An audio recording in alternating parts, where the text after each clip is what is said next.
그 다음에 7장 15절에서 24절 가봅시다. 여기에서는 좀 충격적인 이야기를 하고 있습니다. 지나치게 의인이 되지 말라.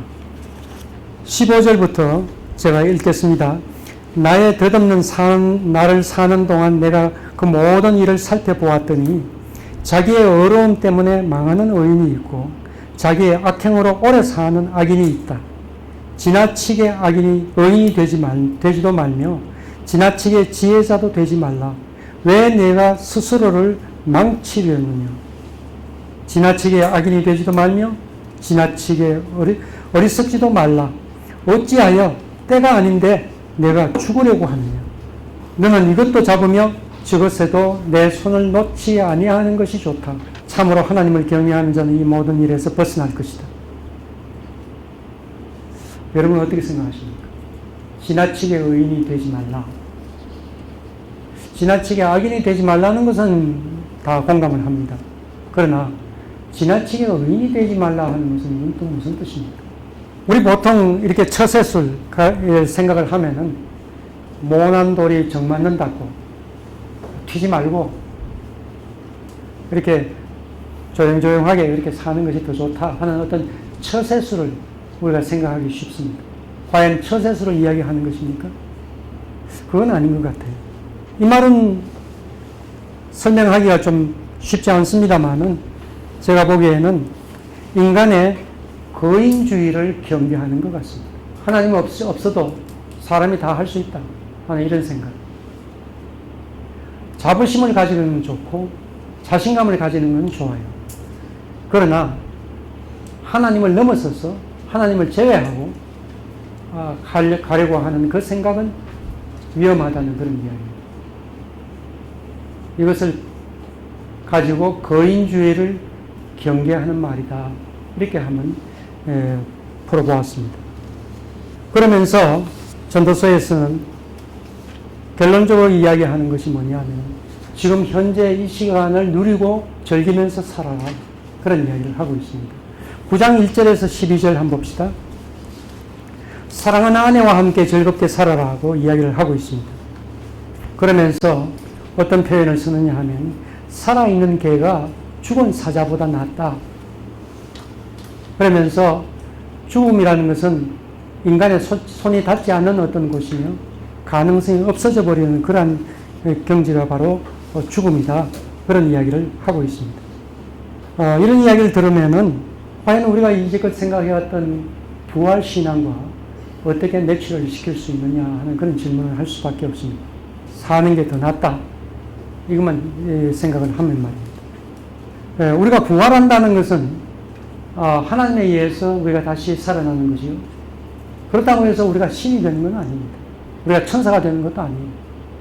천사 같은 어떤 모습으로 산다고 이렇게 이야기는 했지만 우리는 사람으로서 다시 부활하는 것입니다. 그래서 이 말씀과 우리의 부활 신앙과는 그렇게 배치되지가 않습니다. 보다 더 중요한 것은 하나님께서 우리에게 생명을 주셨고 이 땅에 보내주셨으니 하나님 보내신 목적이 분명히 있을 거잖아요. 그것이 무엇이냐 했을 때 하나님의 일을 하는 것이라고 우리가 보통 답을 하지만 가장 기본적인 것은 뭡니까? 우리가 평범하게 살아가는 겁니다. 즐겁게 행복하게 살아가는 거예요. 그걸 하나님께서 제일 기쁘게 받으십니다. 일상적인 행복을 추구하는 것, 그것은 하나님께서 내가 하는 일들을 벌써 기쁘게 받으셨기 때문이라고 이렇게 표현을 하고 있습니다.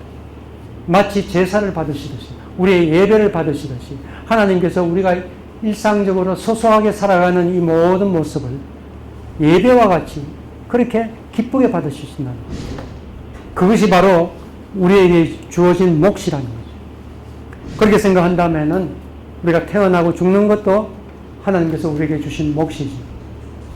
조금 뛰어넘어가지고 12페이지에 11장 7절에서 12장 8절을 한번 봅시다.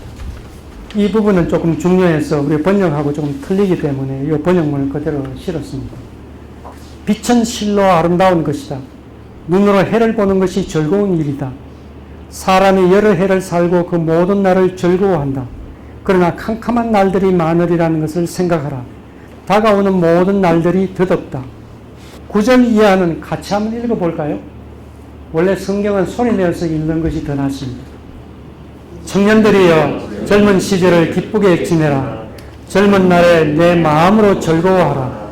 내 마음이 원하는 대로 행하며 내 눈이 보이는 대로 행하라. 그리고 이 모든 일에 대해 어려운지 여부를 하나님께서 살펴보신다는 것을 알아라. 그리고 마음의 분노를 던져버리고 몸에 해로운 것을 없애버려라. 왜냐하면 어릴 때와 청년의 때가 너무도 빨리 지나가기 때문이다. 너는 청년의 때에 너의 창조주를 기억하라. 곧 곤고한 날이 이르러 내게 아무런 기쁨이 없구나 하고 말하는 해가 오기 전에. 거기까지예요. 지금 현재 개역개정의 번역하고 좀 틀리죠. 개역개정의 번역을 이렇게 읽어보면은 청년들에게 뭐라고 이야기를 합니까? 하지 말라고 하는 그런 부정적인 어떤 메시지를 주는 것 같죠. 그러나 지금 이 번역을 보면 어때요? 하라고 지금 이야기를 하는 거예요. 분명히 하나님께서 말씀을 하셨어요. 청년들이요, 젊은 시절을 기쁘게 지내라. 즐겁게 지내라는 거죠. 이것도 명령입니다. 젊은 날에 내 마음으로 즐거워하라. 내 마음이 원하는 대로 행하라. 이것도 명령이에요. 내 눈이 보이는 대로 행하라. 이것도 명령이에요. 하나님의 명령입니다. 하지 말라는 게 아니에요. 그러나 어려운지 여부를 하나님께서 살펴보신다는 것을 알아라. 이 말은 무슨 말입니까? 하고 싶은 대로 즐겁다고 생각하고 정말 하고 싶은 걸 하라는 겁니다. 그러나 울타리를 둘러주는 겁니다. 이 경계선 바깥으로 나가서는 안 된다 하는 그런 이야기입니다. 마치 어떤 이야기입니까? 뭐 이런 여름날에 아이들이 땀을 흘리고 있는데 저 강이 있는 거예요. 그럼 부모가 가서 목욕 좀 하고 와. 이렇게 이야기를 하는 거예요. 그 전에 벌써 아이들은 강에 가고 싶죠. 그럴 때에 부모는 뭐라고 이야기를 합니까? 깊은 물에는 들어가면 안 돼. 꼭 보트를 가지고 가.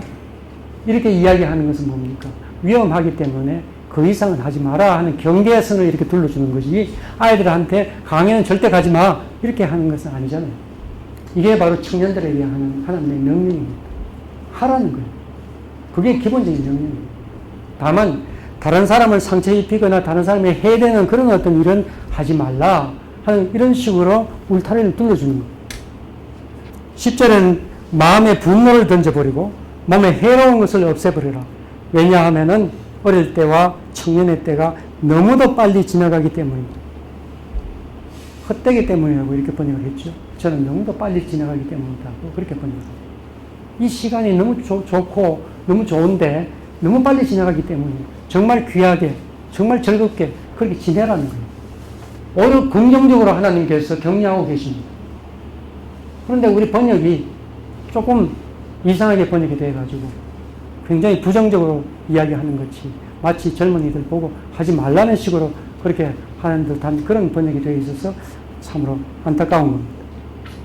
이게 바로 전도서에 있어서의 마지막 결론 부분이라고 그렇게 이야기해 볼 수가 있습니다. 이제 전도서를 다 끝냈습니다. 여러분 스쳐지기라는 생각이나 질문들 같이 한번 해보도록 하겠습니다. 전도서 12장 13절 14절에서 예. 결론적으로 이의 모든 결론을 들었으니 예. 그는 하나님을 경외하고 예. 명령을 지키리로다. 예. 그리고 하나님이 예. 신약간의 모든 은밀한 일을 심판할 것이다. 예. 그런 말씀을 볼 때 예. 이와 같은 하나님을 경외하지 않고 그 명령을 지키지 않았기 때문에 그 인생이 헛되고 헛된 그 네. 가운데 예. 가지 않았나 이런 예. 이제 그 결론을 지금 가지면서 제가 예. 레위 25장의 기념과 연관시켜서 생각할 때 네. 정말 이스라엘 백성들에게 이제 레위 23장에서 이제 일곱 절기를 말씀하시면서 이제 7월달에 마지막 그 종교적으로 마지막 달인 그 초막절 행사가 끝나고 또 그 끝날 이제 여덟째 날에 명절 큰 날에 이제 나팔을 불면서 네. 그렇게 이스라엘 백성들이 즐겁게 너희들이 그 인생에 대해서 좀 즐거워하라, 기뻐하라는 예, 말씀입니다. 예. 우리 기년에서 뭐 자유를 공부하라, 데로라는 그 예. 단어가 이제 새가 날개를 펴고 창공을 나누는 것처럼 이런 하나님이 인생에 복을 주시고 생육하고 번성하게 하시는데 결국은 하나님을 경외하지 않았고 또 명령을 지키지 않았기 때문에 이렇게 오지 않았나, 이렇게 이제 이 희년과 이 전도서와 연관을 시켜서 이렇게 보면은 어떨까 하는 생각이. 희년과 레위기와 그 다음에 이 전도서를 연결하면서 계속해서 좀 강조하는 것이 이제 심판이라는 거에 대해서 많이 이제 강조를 하시는데요. 심판이라는 것에 대해서 이야기하기 전에 하나님께서 지금 11장, 12장 여기서 본 바와 마찬가지로 즐겁게 하고 싶은 일을 하라고 명령하신 것을 우리는 여러 차례 명령하신 것을 보았습니다. 분명히 심판은 있어요. 심판은 있지만은 그 심판이 우리가 하는 일을 갖다가 막는 정도의 그런 것은 아닙니다. 우리는 하라는 거예요.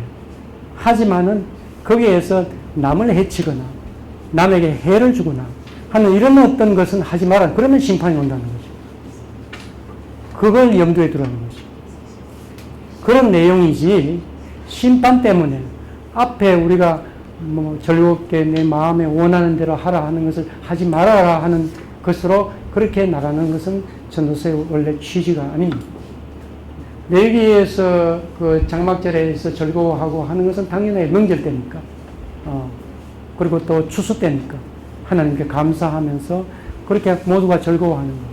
하나님께서 우리에게 원하시는 것은 심판 때문에 두려워하면서 그렇게 지내라 하는데 그렇게 되어 있지 않습니다. 핵심이 거기에 되어 있지 않습니다. 즐거워하면서 지내라. 그러나 심판도 생각해라 하는 것이죠. 그 무게 중심을 우리는 바로 좀 주목할 필요가 있다. 그것입니다. 무게 중심이 어디가 있느냐? 행복하게 살아야의 무게 중심이 들어가 있는 거예요. 심판할 것이다. 만약 잘못하고 남에게 해를 끼치면 그건 잘못된 것이다. 심판할 것이다. 그런 거예요. 우리가 아이들에게 이야기할 때 그렇지 않습니까? 이런 것에도 문제가 있고 저런 행동에도 문제가 있으니 꼼짝 말고 방 안에 있어라. 이런 이야기를 우리가 할 수가 있습니까? 아니죠. 용기를 가지고 세상에 나가라. 그렇게 이야기를 하면서, 그러나 이런 일은 행하지 마라. 이건 범죄다. 하면서 경고를 하는 것이지, 이렇게 열심히 나가서 일하고 뭔가 희망을 가지고 일하고 즐겁게 하는 일에 대해서 막으시는 하나님이 아니다 하는 것을 전도서는 우리에게 알려주고 있습니다.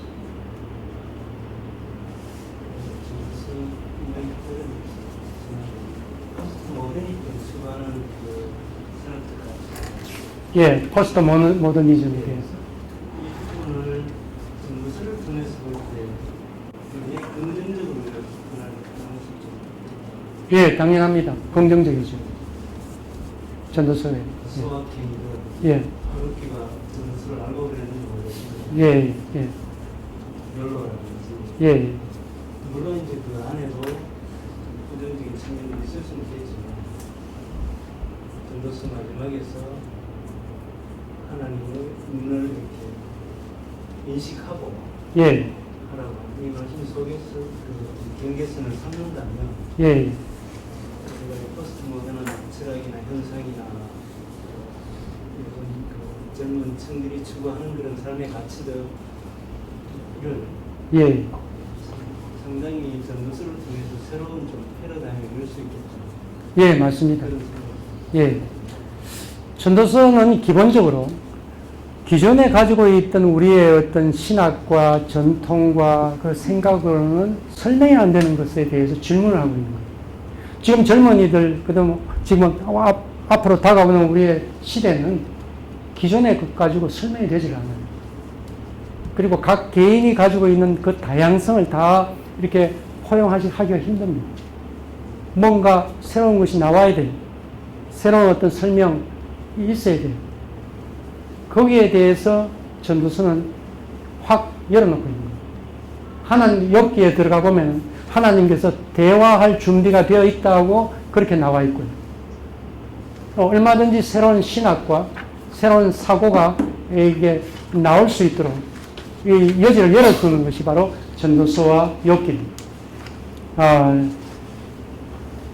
요즘 예. 14장에서 이제 아브라함을 향해서 최초로 히브리인이라는 표현을 하게 되는데 그렇죠. 그 어떤 분이 이제 히브리에 대한 그 의원을 헤벨에서 이게 변형이 돼서 아, 예. 히브리라고 또 이렇게 예. 얘기를 하는데 그렇게 해석하는 걸 이렇게 하는 수 아, 있다. 예, 예.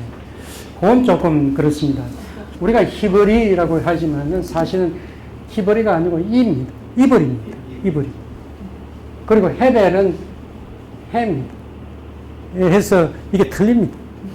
그거는 제가 보기에는 좀 관련성이 좀 별로 없는 것 같아요. 히브리라는 것은 오히려 이브리, 아바를 건너가다 하는 거기에서 좀 찾는 게 좀 더 낫지 않나 하는 그런 생각. 그래, 저는 되게 고민스러운 게 예, 어쨌든 뭐또 요즘 청년들이 또 청년들 부모가 되기도 하고 되게 고민스러운 게 지금을 즐기고 뭐 말씀하는 것처럼 내 아내를 즐거워하고 뭐 좋아하면서 오늘 하루에 감사하며 재밌게 살아라 그런 내용들이 있지 않습니까? 예, 예. 그러면 그 말씀에 뭔가 도전을 받고 은혜를 받는 사람은 뭐냐면 정말 아둥바둥 책임감을 가지고 책임감을 넘어서 그 속에서 죄책감을 지고 너무 무거운 짐을 지고 있을 때 너무 그러지 마.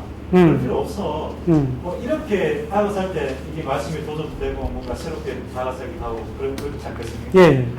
근데 이것도 저도 이미 기성세대가 됐고 뭐 애들 보기에는 꼰대가 되었을지 모르겠으나 애들 보면은 책임감도 없고 그냥 너무너무 편하게 살고 뭐 그렇단 말이에요. 그런데 그렇게 살아가는데 걔들한테 야 근데 오늘 즐겨 뭐 이렇게 말한다는 게 걔들한테 무슨 감동이 있을까? 이런 또 의구심도 있다는 거죠. 오히려 걔들에게는 예. 야 그렇지만 하나님의 심판이 있어.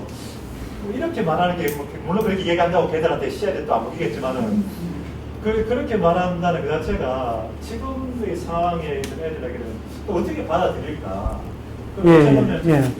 우리 또한 이미 뭔가를 모르게 열심히 살아야 된다는 그 당위성 속에서 살아온 사람들이기 때문에 이 해석이 새롭게 들릴 수도 있지만은 우리 밑에 세대들에게는 이 말씀이 과연 그렇게 들릴까? 라는 그런 의구심이 있는 거죠.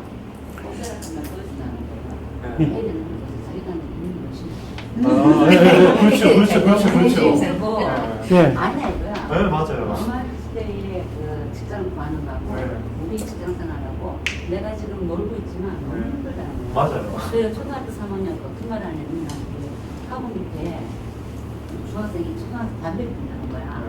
그 담배 피우면서 뭐라고 들어보니까 내가 공무원 3개월 모르겠다. 내 공무원 학습지, 학습지 사실 너무 보고 있었잖아. 그러니까 우리가 보는 관심이 이미 문제가 되는 거죠. 예, 맞아요. 근데 나는 이렇게 일을 못하는 생각을 했더라고요. 그런 말 안 하죠. 여기까지 나오는데 안 하죠. 걔들 너무 열심히 살고 있어요. 예. 나는 너무 힘들어요. 예. 오히려 제가 보기에는, 지금 젊은 세대들, 그리고 어린 세대들에 있어서 제일 중요한 것이 뭐냐면, 교회나 성경이나 나하고는 거리가 멀다. 아예 기대를 안 하는 거. 그게 더 큰 문제가 아닌가, 그렇게 생각합니다. 그래서 오히려 전도서나 욥기의 내용을 가지고 이야기를 한다면, 뭐 성경에 그런 것도 있어? 하면서 호기심과 공감을 불러일으킬 수 있지 않겠는가 하는 거예요. 예. 그런 면에 있어서는 오히려 이 내용들은 새로운 세대들한테는 훨씬 더 잘 다가갈 수 있는 내용이 아니겠나 하는 그런 생각을 해보게 됩니다.